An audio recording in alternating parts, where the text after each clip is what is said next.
Good afternoon and welcome. I'm Maureen Conway, Vice President at the Asset Institute and Executive Director of the Economic Opportunities Program. I'm delighted to welcome you to today's Opportunity in America event. At the Economic Opportunities Program, we work to advance promising strategies, policies, and ideas to help low and moderate income people in the United States connect to opportunity and thrive in a changing economy. We regularly host events in our Opportunity in America series so that we can welcome a diverse range of voices and ideas to a conversation on how to advance opportunity in America for those who most need it today. I invite you to learn more about the series and past events at as.pn/Opportunity in America. We're extremely grateful to the Ford Foundation, Walmart.org, Prudential Financial, and the MasterCard Center for Inclusive Growth for their support of the Opportunity in America series, as well as to the Cerna Foundation. And in addition, we're thrilled to have support from Citi for today's conversation, Can Employee Share Ownership Improve Racial and Gender Wealth Equity? We have a terrific panel to discuss how broadening opportunities to participate in the ownership of business assets can narrow wealth divides and expand the freedom of working people to chart their own economic future. We're going to begin with brief opening remarks, then move into a panel discussion, and then we will have the final 15 minutes at least to take audience questions. So we encourage you to submit questions at any time during the conversation using the Q&A function on your screen. You may also upvote fellow attendees' questions that you find of particular interest.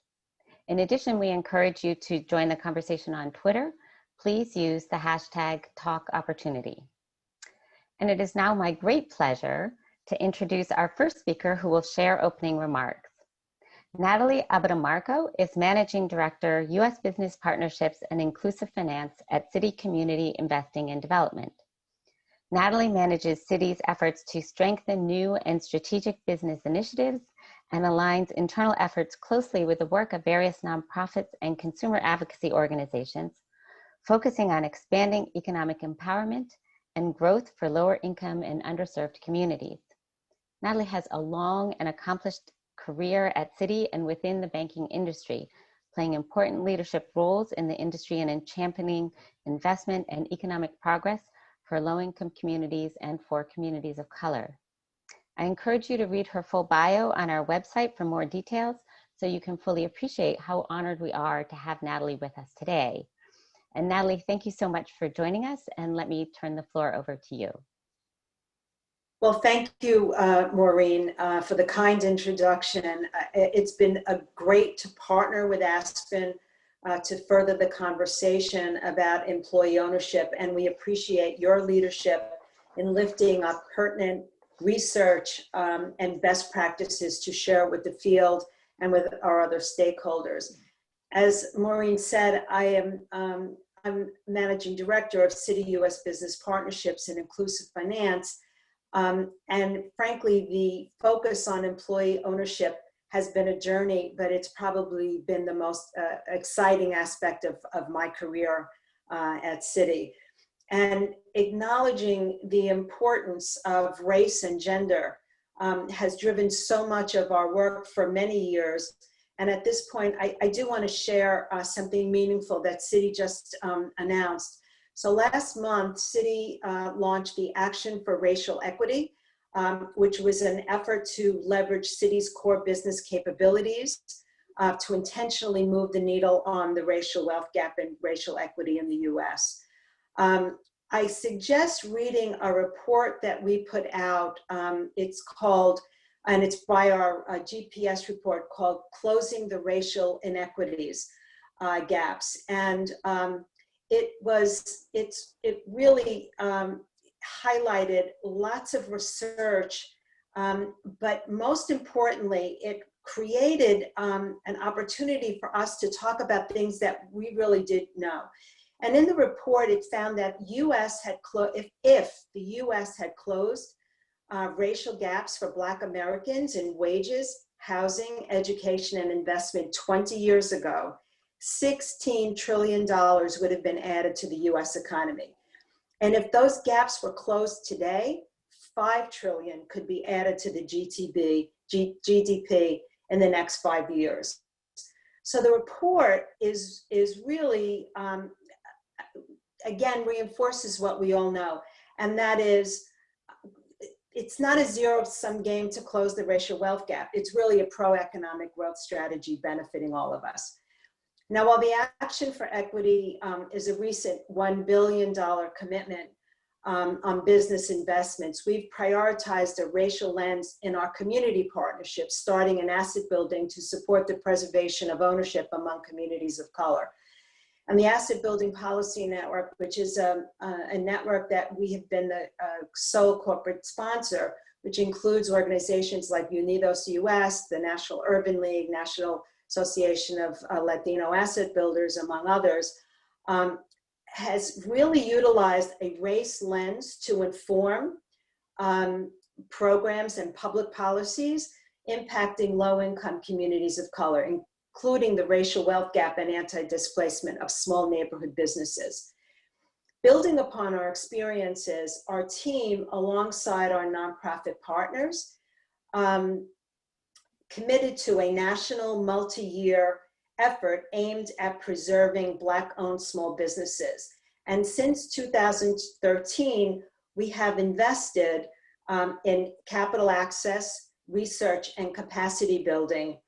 And in fact, I'm so glad to see Todd Leverett here because it's working with Dowie. We've been able to focus on, on this topic. And he's going to talk to you a little bit more about the work that Dowie has done, and also in the effort that he has made in setting up a fund called APIS Heritage Fund, which you'll hear more about when he speaks. In addition to that, we really try to make our priorities very simple, and I'll let you know what they are. And it just made it easier for us to organize our thoughts and to organize our approach. And the approach, because business ownership is one of the most powerful tools for building wealth and creating jobs, and employee ownership in particular results in higher income and longer term wealth accumulation, we felt that this was an important way to go. So here is what our strategy is. Expand employee ownership through education and awareness, raising within the public sector among capital providers and business owners. And this work has been done largely, as I said, in partnership with League of Cities and Dowie. With the working world, we've supported accelerating employee ownership transactions through technology that enables virtual business coaching and rapid dissemination of data to facilitate financing and business valuation tools. Rutgers University, Capital Impact Partners, and the ICA Group has been our go-to in providing access to capital, creating a finance-driven approach to ownership preservation, and facilitating succession planning services. And most recently, we partnered with Project Equity to provide crisis management to businesses in transition. So we believe that expanding ownership in society when taking a racial lens can be transformative and result in changing the narrative and the reality of how our own economy is structured. That said, we welcome today's conversation and all of the panelists' respective commitments and work in this new paradigm. Again, Maureen, I want to thank you, as well as Joyce Klein and the Aspen Institute's Economic Opportunities Program. I appreciated the chance to be with you today and to look forward to the discussion about promoting how business equity ownership of employees of color can move the needle for economic growth. I'm going to turn off my video for now, but I will stick around and make sure that I'm available for questions. Thank you. Great. Thank you so much, Natalie. That was really terrific. And I see people sharing the Citigroup report in the chat. And if you have resources to share, please do share them in the chat. It's a great way to share your work and your resources around this topic. And please do remember to put your questions in the Q&A piece. And I'm now going to very quickly introduce our panelists. They're terrific. I encourage you to read their bios on the website. I don't have time to go into them. So let me just quickly put names to faces here. So with us today, we have Janet Boguslaw, Senior Scientist, Institute on Assets and Social Policy at Brandeis University and Fellow at the Rutgers University Institute for Employee Ownership and Profit Sharing. Welcome, Janet. Also, Ayana Banks, Material Handler and Shop Steward for Recology San Francisco, Recycle Central at Recology. Julie Bertani-Kieser, Senior Vice President and Chief Human Resources Officer at Recology. Susan Hoop, Customer Service Representative, Recology. Todd Leverett, Legacy Business Program Manager, Democracy at Work Institute, and co-principal at, at Apis and Heritage Capital Partners. And I'm very delighted today to turn it over to our moderator, Kimberly Adams of Marketplace. Thank you all so much for being with us. And Kimberly, let me turn it over to you.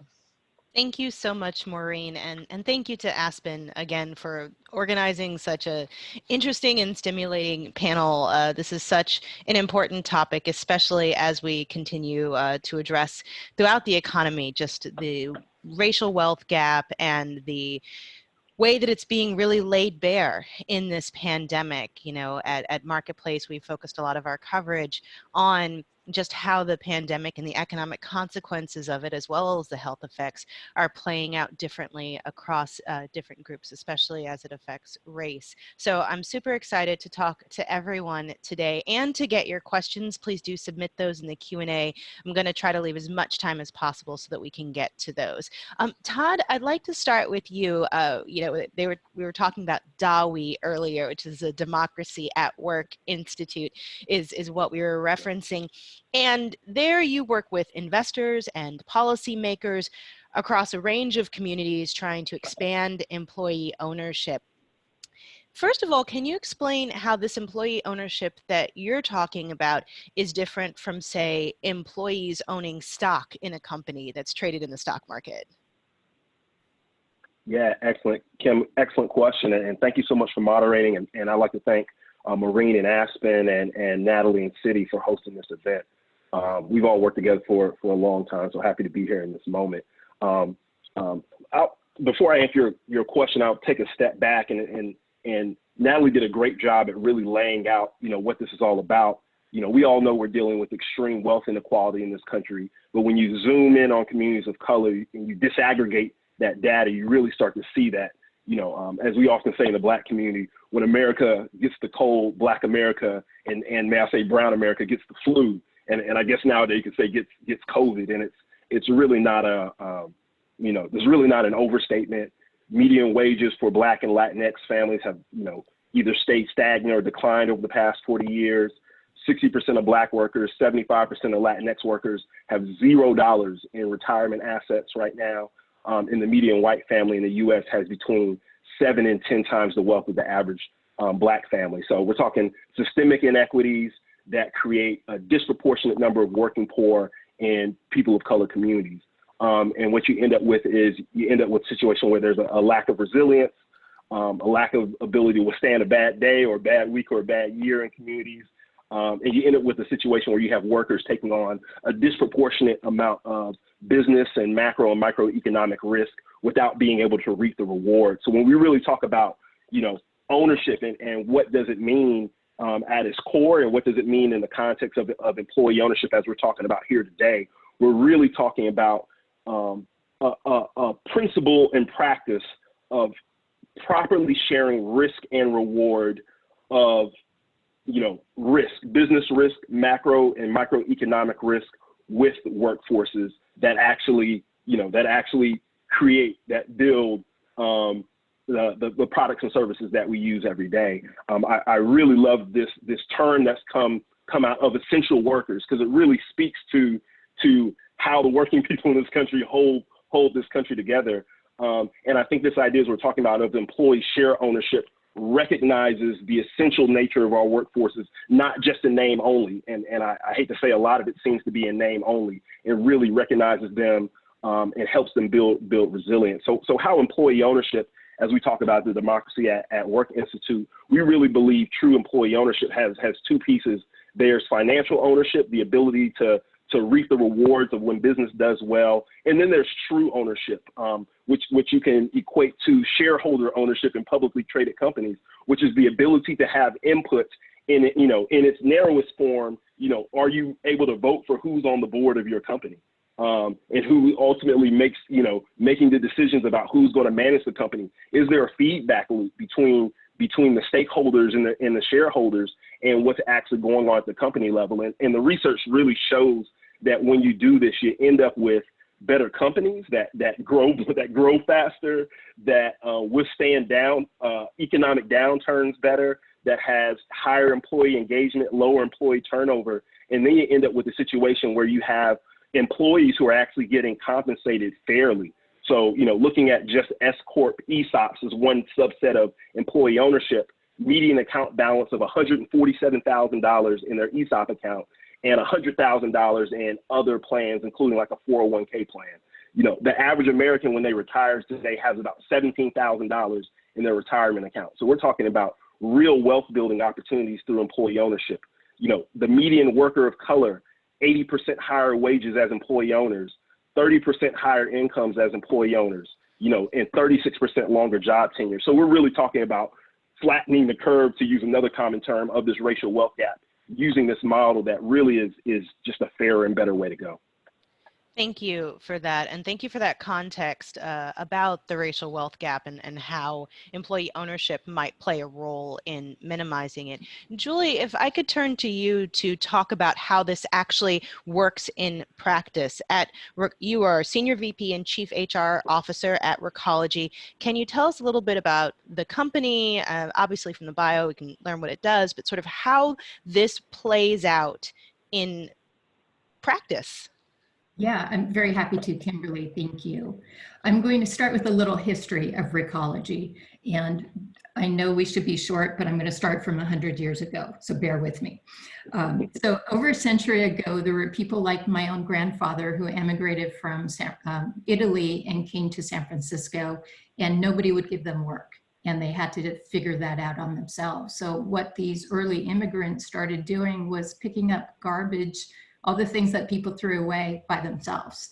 And over time, as opposed to picking it up by themselves and using their hand cart, they got a horse and a carriage.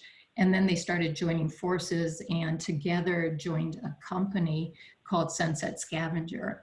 And that company eventually grew into who we are today, Recology. And we are today, a century later, over $1 billion company.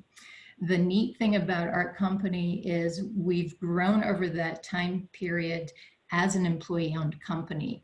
We were employee-owned in a form back in the early days by some of those immigrants who started the company because they owned their own shares in the company. Over time, those shares got sold to other individuals who came onto the organization.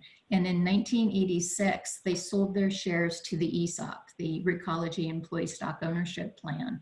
And when they did that, that form of ownership spread to every single employee at Recology. So that truly created our broad-based employee ownership at the company. And we are employee owned through the ESOP, which is a retirement plan. I think an important thing for everybody to know for the retirement plan and for our ESOP is we have 3,800 employee owners throughout Recology in 3 states. And our highest paid employee at the company is our CEO, naturally. He's been a CEO for over 30 years. And even though he's been the highest paid employee for all those years, he owns less than 1/2 of 1% of our shares. Over 80% of our shares are owned by non-management employees, customer service reps, material handlers, drivers, etc. So that is a perfect example of broad-based ownership. And then the other point with regards to the ownership at Recology right now is we are majority minority owned. And I think this broad-based ownership has really gotten us to who we are, this $1 billion company. And actually that broad-based ownership has permeated our culture. and our culture is one of employee ownership. So we have the ESOP, but we also have the employee ownership culture, and that really comes into play with how we are successful as an organization. So I think, to sum it up for you, Kimberly, and for everybody else, ESOPs and employee ownership really does make a difference, does help broad-based wealth ownership for all within America, and it is for the greater good. Thank you for that. And it's so fascinating to hear how you sort of started with one version of employee ownership that has transitioned to a model that works in the modern context. Ayanna and Susan, you're both employees and owners, and I'd like to get each of you to take a slice of what that means. Ayanna, going to you first, how is being an employee owner, how has it affected sort of your work life and your career? Affected it a lot. Actually, it gave me more interest because before becoming an employee with Recology, it was just like, I'm going to work, just another day. But now this gives me a sense like I have ownership. What I do does affect the job. It makes the company succeed. So it put a lot of change in my thinking in regards of being, and it's great. And I have a piece of a pie that I can really tell my kids, like, look, you will have something. If something, you know, was to happen to me, or when I retire, we will have something to survive, because being employee owned, we have different things. Like she said, we have the ESOP, we have our retirement, we have our 401k. So we have multiple things of becoming an employee owner, and it gives you a better sense of life and survival. Thank you. And Susan, both you and Ayanna are very active in the ownership culture committee at Recology. Can you tell me what it's like? You know, I work for a company where I am not an owner. How is your workday and your involvement in sort of the operations of your company different than maybe what it's like for the rest of us?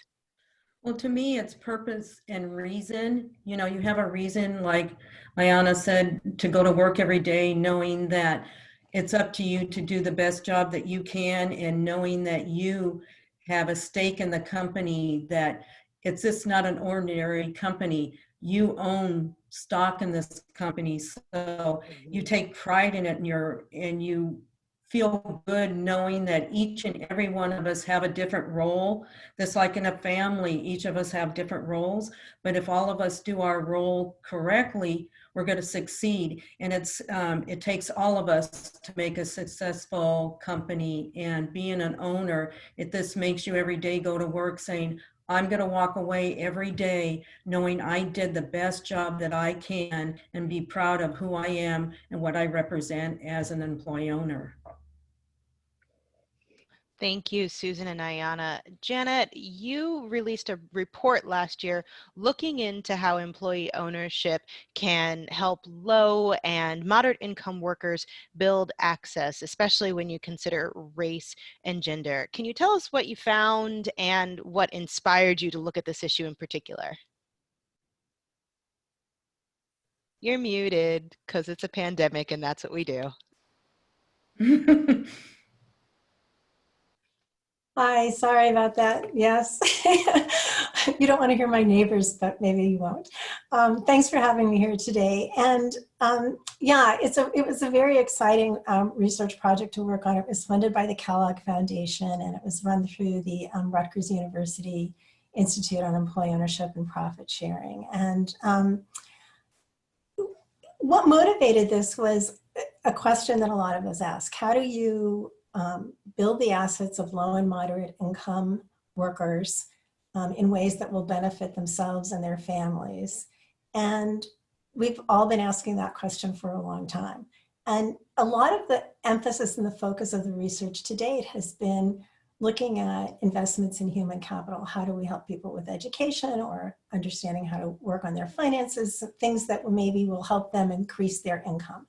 So this project and this research took a different stab at the question. And what we wanted to understand was really, how does the different structure of work potentially help build the assets of low-income populations, particularly with a focus on gender and race and ethnicity. So that's what we did. We looked at we did interviews at 21 companies across the country, and there were researchers from all across the country doing it in different regions. So what did we find? The bottom line of what we found was that ESOPs are a really great work structure for building assets of otherwise marginalized workers who may not be able to ever build their incomes and increase their incomes. So income alone isn't the only path to doing this. So I just want to talk a little bit about what we found. I don't want to get too far into the data, but it was really significant that in the study we did, because it was just a pilot project, one of the things we found was that the Black workers had not been in the ESOPs for as long as a lot of the other populations, particularly the white population. And it really reflected some of the occupational segregation that's taken place in this country, but it really looked like over the last 10 to 15 years, that's been changing in these ESOP companies. So one of the findings was that for example, the Black workers in these companies didn't have as big ESOP accounts as some of their peers, but compared to national data, it was tremendous. So I'm just going to tell you a little bit about that. The Black women in the sample had a median ESOP wealth value of $32,000, and the national median for single Black women was $200. Most of the Black women in our study were low-wage healthcare workers. And I'm just going to pause you for a minute, Janet, just because this term ESOP is, I think, unfamiliar to a lot of our audience. So if you could just pause for a second, tell us what exactly that is, and that maybe will help us as we continue this conversation. Sure.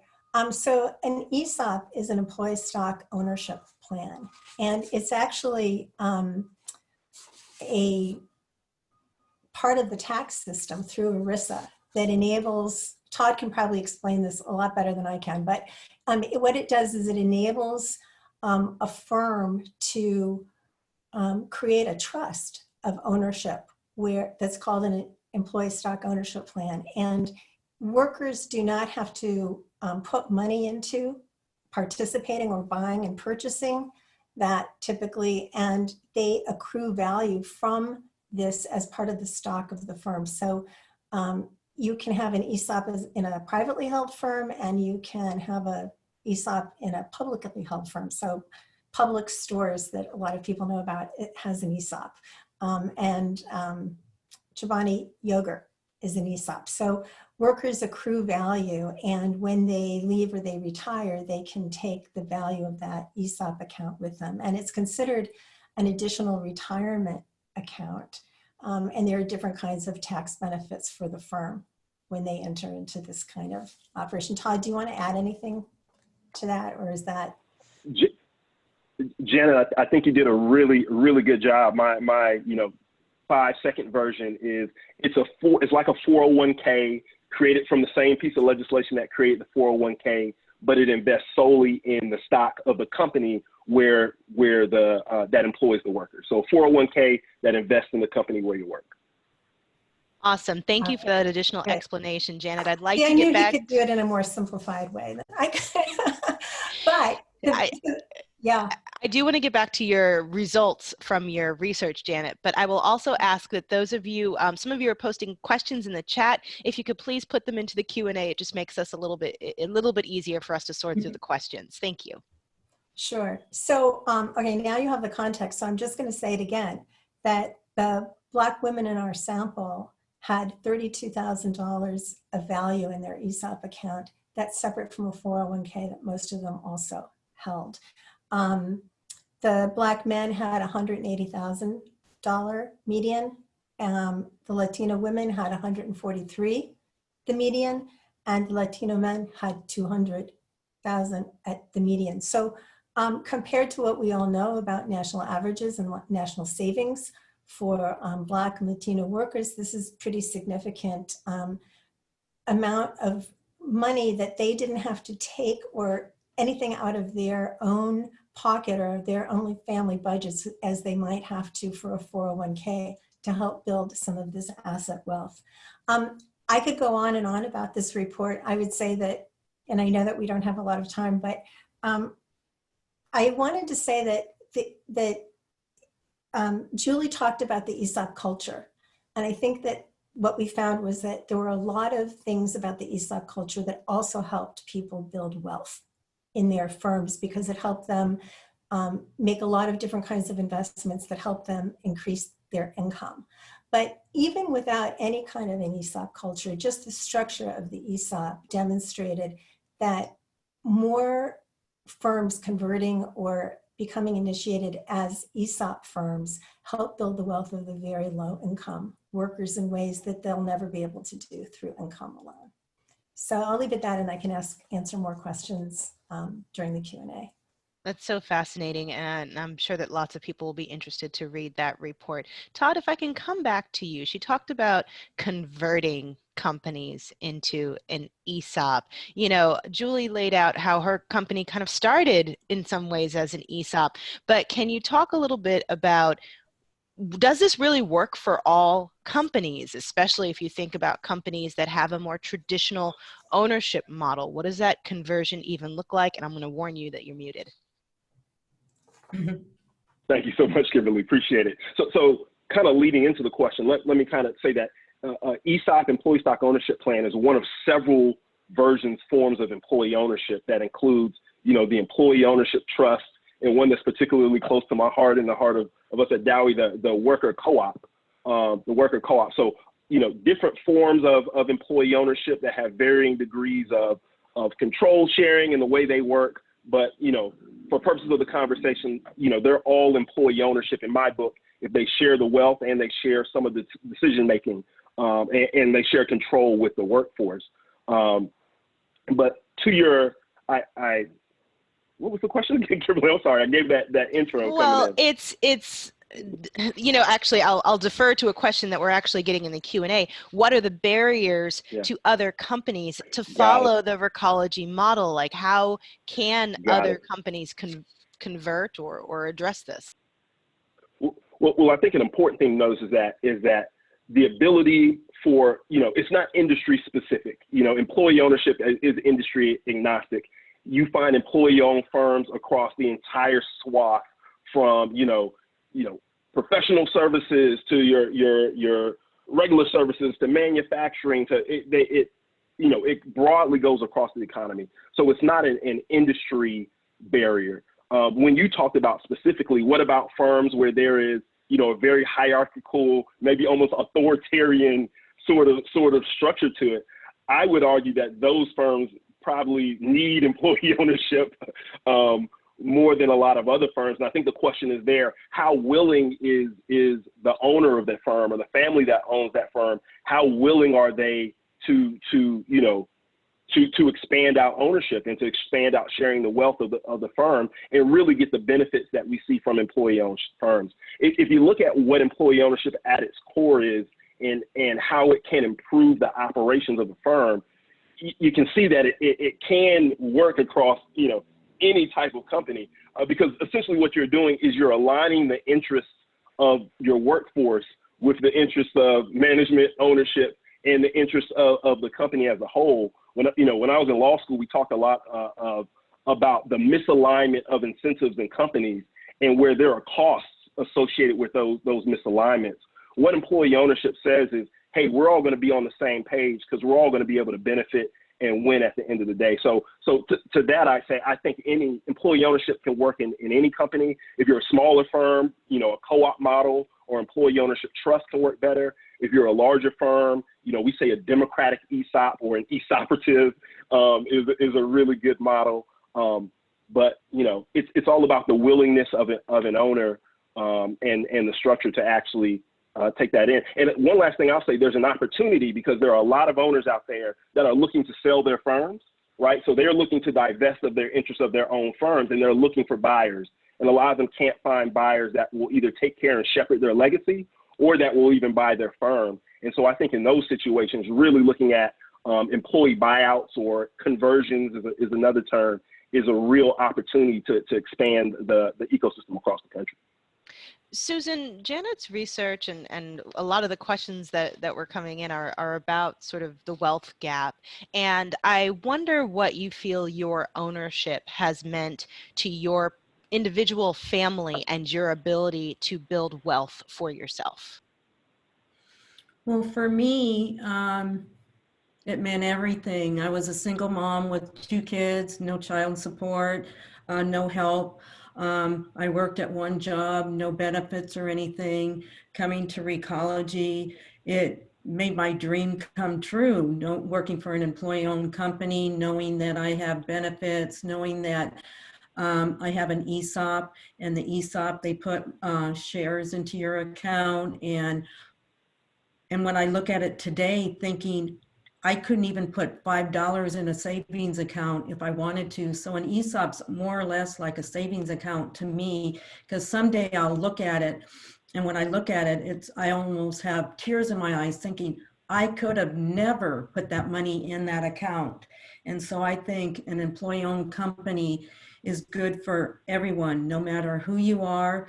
It's something great. It brings pride into you, and you just feel like, and my family knows how much I care about my company, and all my kids are very successful now. I have grandkids and they're successful. Even my grandson keeps going, I just want to get one foot in the door. I don't care if I have to pick up trash on the ground. I don't care if I have to sweep. He goes, I want to work for your company. It's an employee-owned company.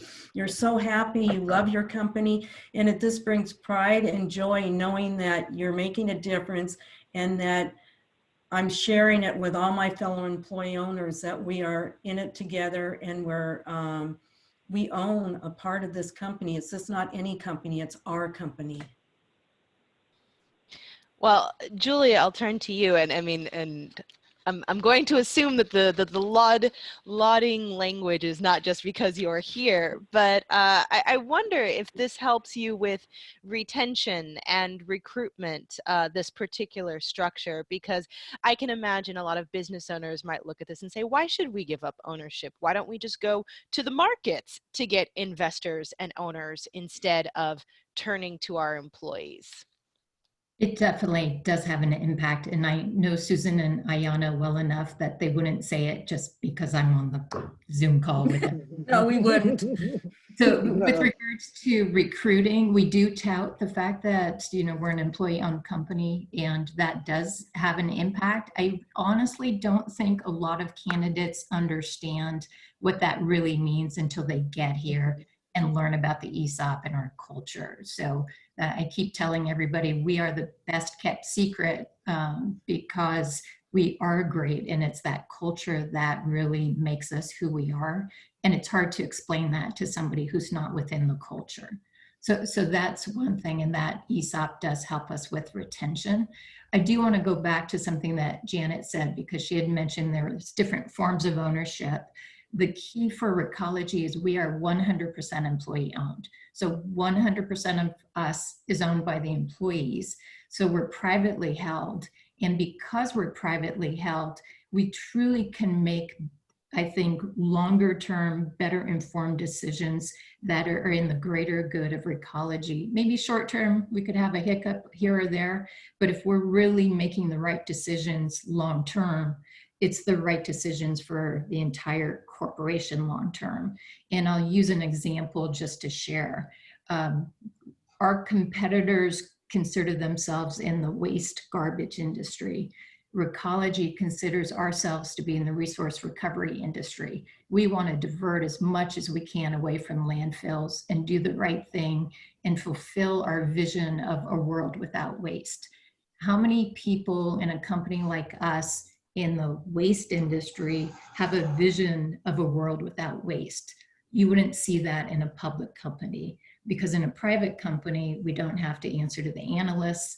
We can truly figure out how do we invest our money to help us achieve the vision, and have our employees understand that and all be working in the same direction and going in that direction to achieve it.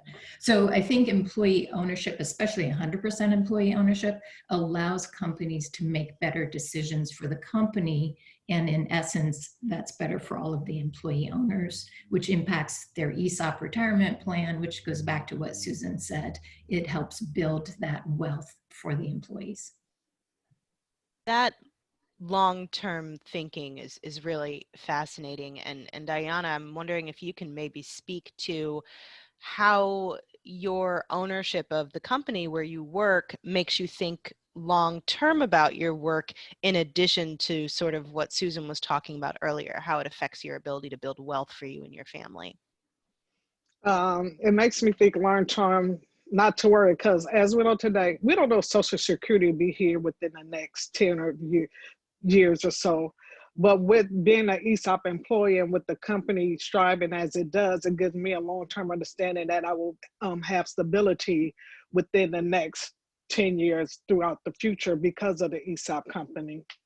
Also, it makes me, I've been with the company for 20 years. I never thought about being with a company for 20 years or more. And it gives me a stride to even want to stay longer because of the stability that Recology offers as being an ESOP company. And like Susan, I was a single parent coming in with the ESOP. It helped me a lot because not, we can't take out of the ESOP, but you can show your statement as a form of income that would help you to get loans, purchase a home. So with that, it helped me put my oldest daughter through college, and now my youngest is at Xavier University going through college to be a lawyer. So it gave me that stability to help them grow even more and to educate them more and have a sense of, what you want to be in life. So it's the long-term thinking, and I like how Recology does it. It gives us a chance to think about longevity, like we're in this company for the long haul, not just a short-term speaking. And like Julie said, most of the employees are non-union. We're union members. We are the drivers, the material handlers, the customer service that makes the public want to continue to work with us without, and we have to show them that we have a love for our company in order for us to strive and survive in this industry. We are getting so many fascinating questions that, if it's all right with you all, I'm just going to ask one more question each to Todd and to Janet, and then switch to the audience questions. And so for Todd, I saw some numbers out this morning from Color of Change and Main Street Alliance that something like half of all Black-owned businesses are closing in the pandemic, and small businesses have just been battered by the economic fallout of the pandemic. What does this type of ownership model, does it give any businesses any kind of buttress or protection for moments like this?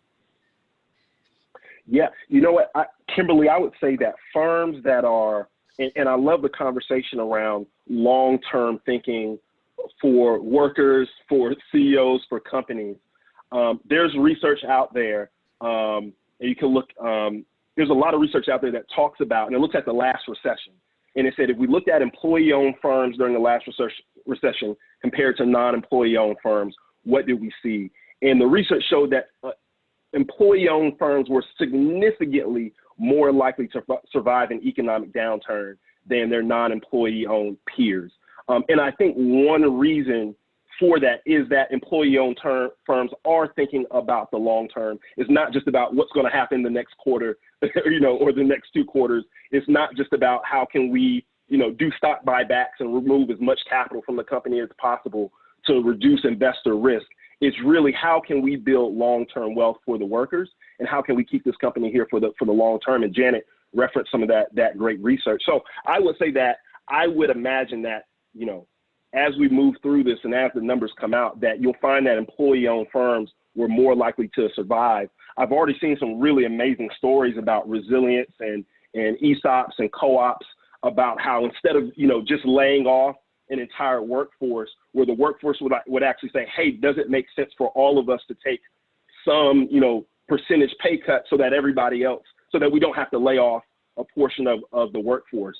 And you also find that employee-owned firms will actually keep more cash on their balance sheets. They'll actually build more fortress-like balance sheets within their firms for, again, the benefit of the workforce and the long-term benefit of the firm. So I would imagine when this is all said and done that you'll see employee-owned firms lasted longer and survive better.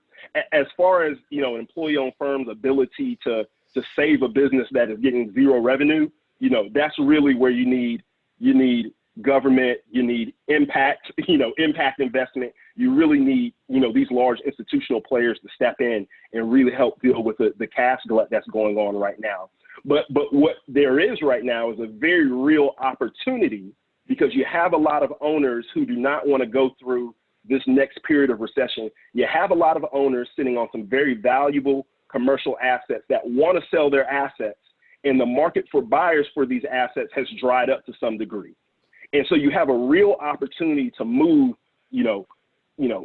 wealth creating assets over from owners who want to sell over to workforces that want that stability, that want that wealth building potential that Ayanna and Susan are talking about. And this is what, you know, the project that I work on, Aegis and Heritage Capital Partners, the Legacy Business Fund that Natalie referenced, this is what we're trying to do. Can we catalyze institutional impact capital, foundational capital, to find that opportunity to move that wealth over and do it during this period of time? Because big private equity is also looking to do the same thing right now. And they're not going to move the wealth over to the workers. It's going to go, you know, to the traditional players. So big opportunity here. Yeah. Janet, a bit of a technical question for you. Can you talk a little bit about how the government treats these kinds of businesses? We had some interesting comment from Corey Rosen in the chat that maybe you can wrap into this, saying people listening in on the call may not understand that ESOPs are not funded by employees. They are funded by corporate pre-tax profits and have a lot of tax benefits for owners selling to an ESOP trust. Both parties have supported these and other tax benefits. 100% ESOP, for example, pays no taxes. I'm not asking you to be the tax expert here, but can you talk a little bit about sort of how the government treats this business structure? Yeah, I mean, Corey said it beautifully and laid it out beautifully. So, you know, maybe I'll just expand on some of that. First of all, there's something called the Main Street Employee Ownership Act of 2018, which gave the Small Business Administration the tools and the authority it needs to help small businesses in transition to employee ownership. But it's not being fully implemented. And so there is legislation that tries to support it. And on the site of the NCEO, where Corey works, that you can see a lot of information about that. That's an area where this is a really ripe time to push for implementation of that, because that's what, particularly, you know, I'm focused on the low-income populations, right? So low-income populations, you know, need resources to help get these projects structured. And the SBA can help with that for all of the things that Todd was just talking about. Also, you know, there's a big discussion taking place about whether ESOPs can be also considered minority-owned businesses or women-owned businesses around, you know, the preferred status certifications. And so there's a big movement there. These are trusts, and if it is a majority-owned trust by women or people of color, then there's a big effort to make sure that then they can apply for different kinds of contracts and status. So there's a lot of ways that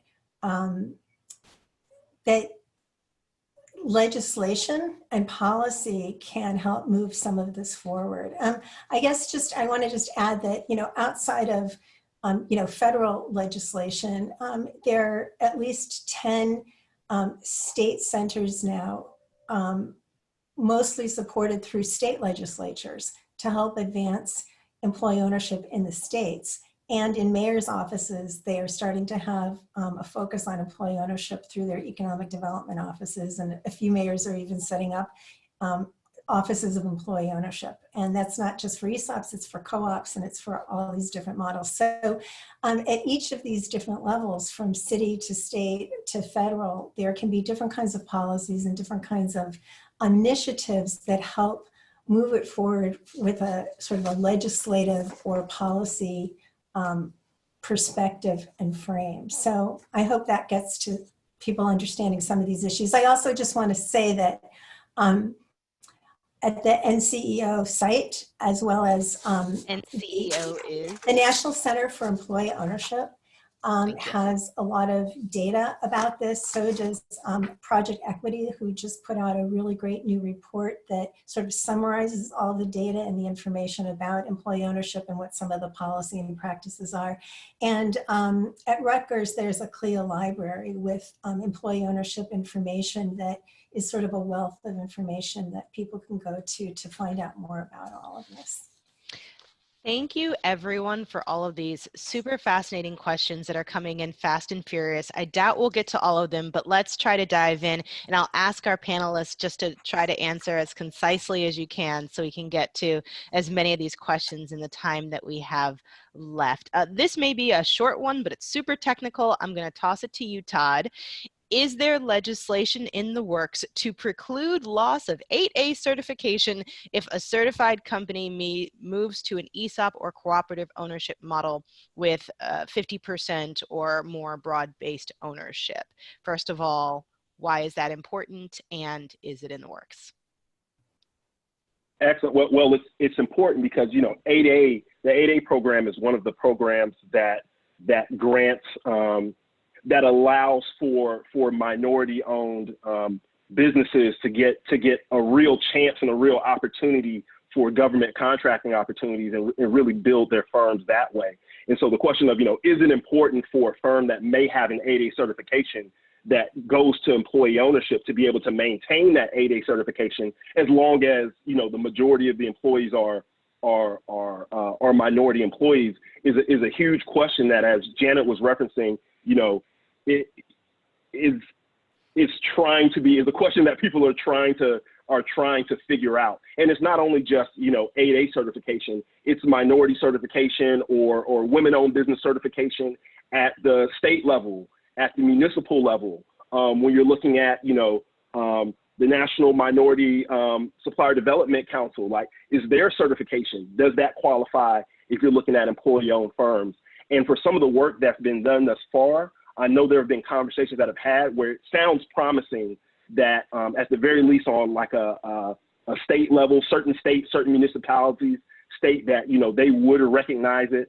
I'm not sure if it's 100% clear at the 8A level yet, but it's definitely something that is important to push for because, you know, losing that status for minority-owned firms could mean a lot of problems.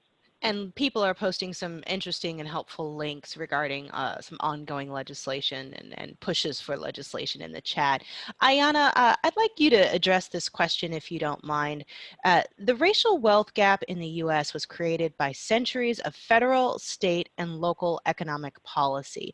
How are these individual, private, or relatively small-scale solutions like employee ownership supposed to fix that? Is employee ownership a good thing to do to slow down the gap that's getting worse? This person says maybe, but will it actually close the race gap? And they're interested in I think everyone's thoughts on this, but maybe Ayana and then Susan, if you could address what you all think of that. Yes, I think it is. I know here in San Francisco with Recology, it closed the gap tremendously because one of our facilities is based in a Black community, and Recology had made the commitment to hire strictly from that community, 3 different zip codes. So here I know it is being enforced. It's a fact that it is helping the Black communities, and they are looking, and it's closing the gap here in San Francisco. For others, I would hope that they would do the same thing in different other companies, and that Recology can lead by example, letting them know, like, but it is giving us an opportunity to Susan, go ahead, Ayana. I'm there. Oh, well, Susan, I was just wondering if you think that this is scalable.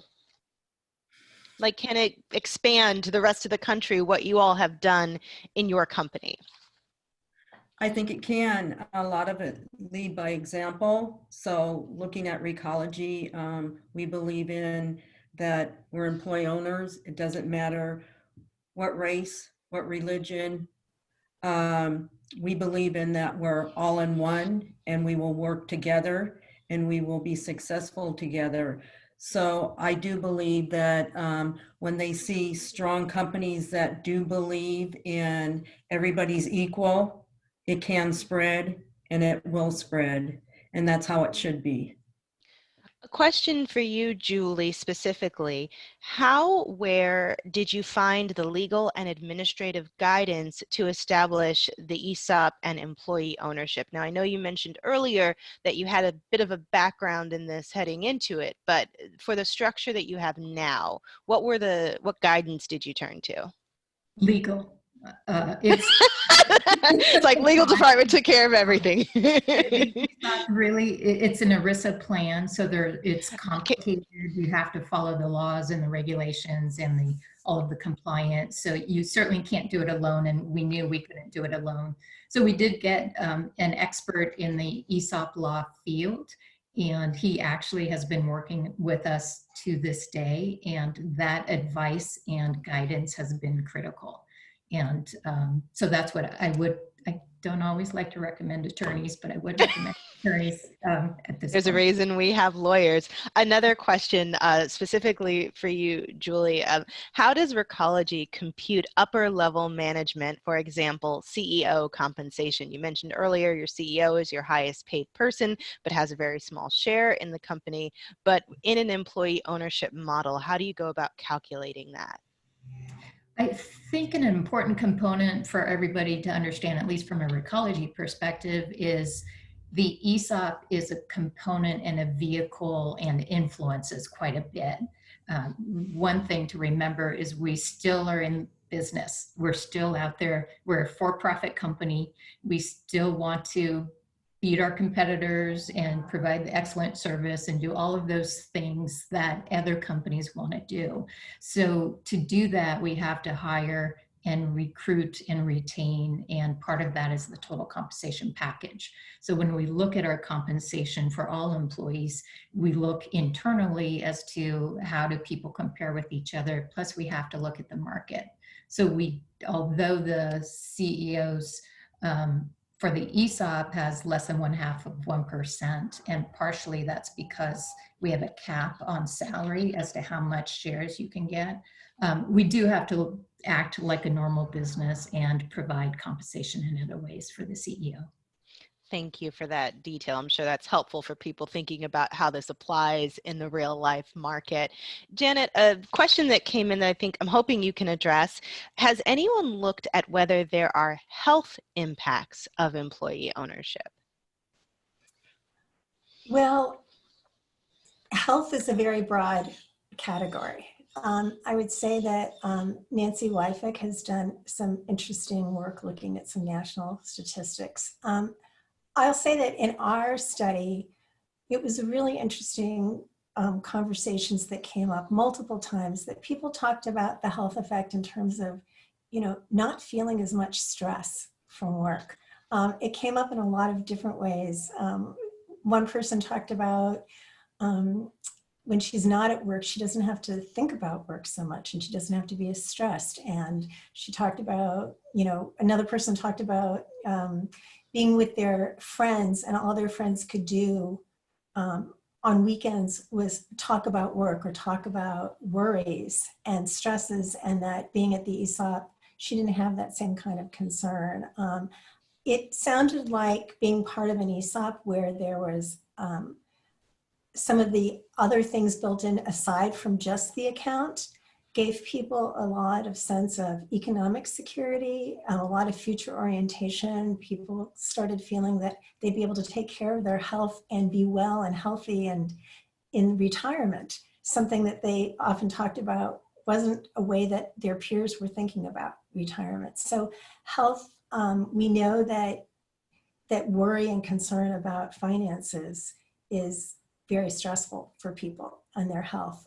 Other people talked about knowing more about the finances of the firm, which helped them make decisions about their own finances. Did it look like things were a little rocky? Were they maybe going to be out of a job? Could they go on vacation? Could they spend some resources? So all those different ways that being part of an ESOP both because of greater financial transparency about what was going on with the firm and this future belief that they would have that account and that money to help in future needs.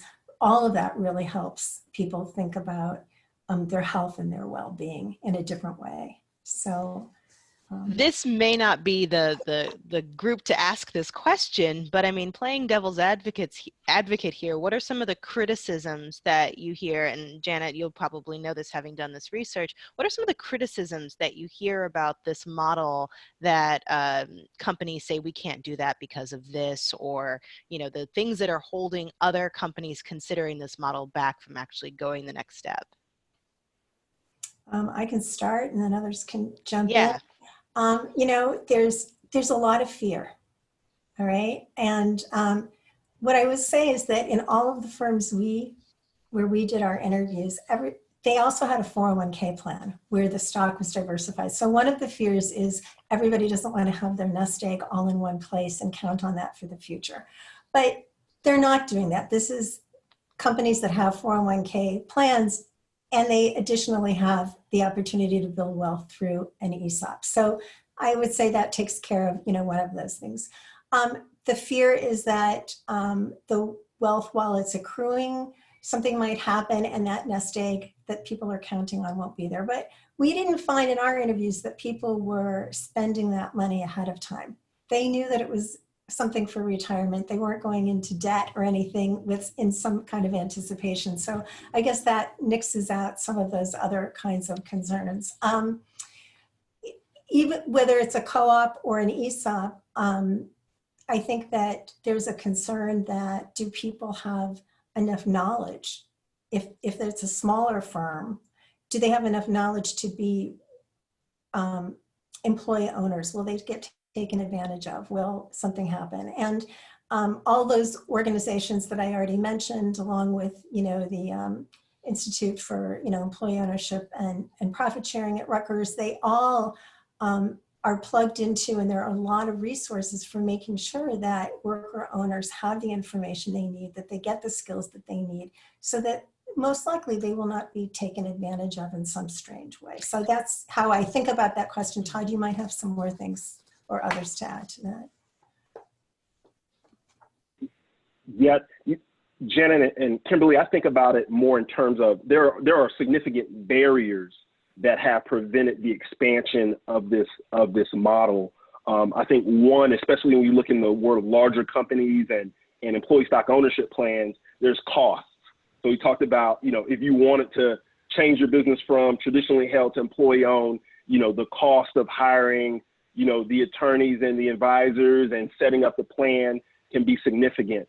I think there's just general lack of knowledge, right? This is not part of our American ethos of entrepreneurship and how companies are set up and formed. So it just feels foreign in a very real way. But if you look at some, parts of Europe, parts of Latin America, their employee-owned ecosystem from the co-op world to other models is very robust. So there's an education piece, and then there's a piece about capital, which is if you're doing, again, we live in the world of employee buyouts or converting companies, where does the capital come from to actually, allow an owner to exit the business and the workforce to kind of take and, be able to own the company. And so, there are a number of models out there, including our own, the Working World, the ICA group, a number of groups out there that are trying to deal with the education piece by educating owners, dealing with the capital piece by saying, we're going to help aggregate part of the capital stack from the investor community, from the institutional community, and really help deal with the cost by saying, at the end of the day, if you do this the right way, your company won't have to pay taxes, won't have to pay, tax at the company level forever. So, some upfront costs really gets paid back to the firm over time. So education, cost, and capital is really, and also educating our institutions on this should really be a part of an economic development plan for our country. Yeah. Mm. Julie, there's two questions actually I'd like to get your insight on, hopefully from your own experience, as well as maybe talking to other business leaders who've been involved in this. First of all, should a company be of a minimum size before it realistically makes economic sense to become an ESOP? Actually, that one's probably better for Todd or like a Corey Rosen, but because there is some complexity and some cost to starting an employee stock ownership plan. Mm-hmm. There is a rule of thumb out there that you should be a particular size. Or Janet may be. Well, then very quickly, Janet or Todd, what is that rule of thumb?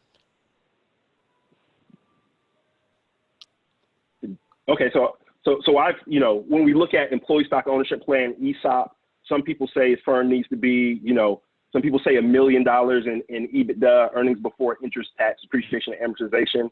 I've heard other firms go down as small as, $250,000. You're able to do it. But I think this is why it's really important to highlight there are other models of employee ownership, including the co-op model, that has similar tax benefits, where the cost of setting it up, is the cost of setting up a regular LLC, or the employee ownership trust, which doesn't have all the regulatory framework. So I believe there's a model of employee ownership out there, whether ESOP, co-op, EOT, that can work for a business at a particular size and a particular revenue and profit number. And Janet? Yeah, I mean, I guess what I would say is that we know from our data and others' data that employee ownership is going to build the wealth of everyone in the firm, and particularly low income or moderate income workforce. So this is something that there should be a strong incentive for government and legislatures and private investors to invest in. So we have lots of private equity funds that go around and they buy up different firms, and they have pots of money that they've pooled for these kinds of investments. We can also develop pools of resources that are large scale, that can be used as a way to have a pool to draw on for investments that are going to have really broad social impacts. So the impact isn't just for the individual worker. When that business stays in a community, rather than being sold and shut down and assets moved somewhere else, that helps the community. It helps them with jobs. It helps them with tax resources. It circulates in that economy. And so there's so many investors who are interested in looking at social impact investing right now. They need to be able to come together and say, this is an area where we're not saying invest in firms where you're not doing your due diligence. These are firms that are good firms. These are firms that have solid business going. It's just in many cases, there's a reason, either it's being sold because it's gotten too big for someone to manage, or someone's going to be retiring. There's lots of reasons why businesses get sold. This is an opportunity for social impact investing to build up a big fund so that smaller firms or even larger firms don't have to be scurrying and trying to figure out how are they going to make this work. This is an investment model that helps everyone, and particularly needs to be invested to benefit and close the racial wealth gap. And it may not close it overnight, but certainly if you can get this to scale and you can have this happen over and over and not have so many businesses being shut down and so many businesses having their assets liquidated and moved somewhere else, this will be a strategy. But it does take investment from the investment community to make the transitions happen faster so that it can be competitive, and at scale so there can be broader impacts. May I just add to that one very quickly that I think the impact exactly is really focused on the community as well. As Ayanna mentioned, if we can hire from the community, then our employees, employee owners are benefiting and they're spending money in the community.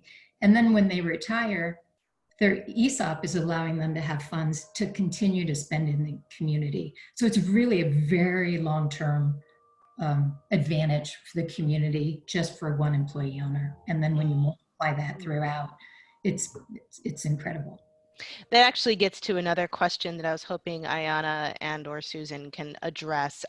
How liquid are the assets generated by an ESOP since it's a retirement plan? Can worker owners use the assets for other investments, such as buying a house, starting a side business, or education? Ayanna, I know you mentioned earlier that you were able to use that as sort of a statement of assets when you were applying for a mortgage.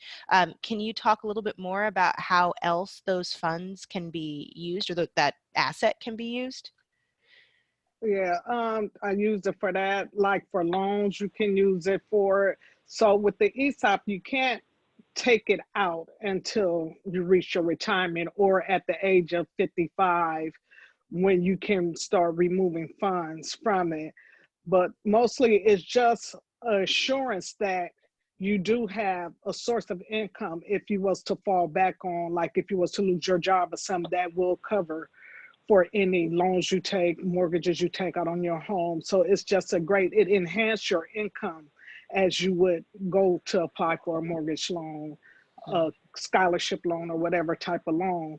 It enhances your income, letting you know that you do have the income to cover the loans.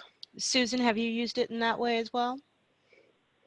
No. Well, for a house, yes, I used it I was right on the pier where you could go one interest up or one interest down, and it made me have a lower interest rate. Oh, so wow. That's really nice to do. So that's really important too, that that statement can help you get a lower interest rate. We are almost out of time. I'm just going to throw one question out to the room in hopes that somebody might be able to address it. Does anyone have direct experience with ESOPs in rural locations? Are there any? And if so, have there been any challenges that may be unique to rural locations?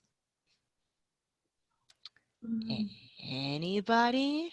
I would only say that Recology is in 3 states and we're in 140 plus communities, and some of our communities are quite rural. No difference, you know, you have a worker who needs to provide services, and no difference to rural or city from my vantage point. Well, thank you for that. And Janet, you had something very quickly? I agree with Julie from the research we did. Okay, wonderful. All right, I'm going to turn it back to Maureen. This has been so fascinating. And so thank you to Aspen for giving me the opportunity to be a part of this conversation. And thank you, Kimberly. Wow, that was a really rich and fantastic conversation. So well done moderating, and thank you so much to all of our panelists for all of your comments. It was really great. Thank you so much also to our audience. Lots of questions, hooray, lots of sharing resources in the chat, so that is really fantastic. We will be sharing the recording and everything after this event, so if you are like me and you are trying to write everything down and listen to things and everything else, don't worry, you'll get another chance. We'll be sending it out. There will be a feedback survey. Please do take just a minute to fill it out. We take your feedback to heart. We use your suggestions as we try to make our events better and better. So please do fill that out. And I also really want to thank all of my colleagues at the Aspen Institute in the Economic Opportunities Program. It is a huge team effort to put these events on. So huge thanks to them as well. And hope all of you will join us again for another Opportunity in America conversation. Thank you all for your commitment to these issues and to this work. Bye-bye now. Thank you, everyone. Bye-bye. Thank you.